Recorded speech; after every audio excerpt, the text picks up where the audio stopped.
What's up, rotor heads? In this Spotlight on Safety, we focus on automation.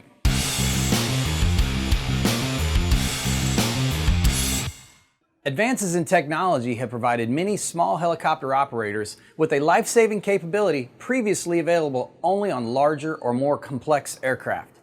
Chief among these enhancements are helicopter autopilot and stability augmentation systems. HAI endorses these systems because they can prevent accidents caused by loss of control, unintended flight into IMC, and controlled flight into terrain. But high-tech avionics and flight management systems must never be a substitute for sound aeronautical decision-making. If you are enjoying some recent technology upgrades, good for you. But get trained, stay proficient, and don't fall victim to automation complacency.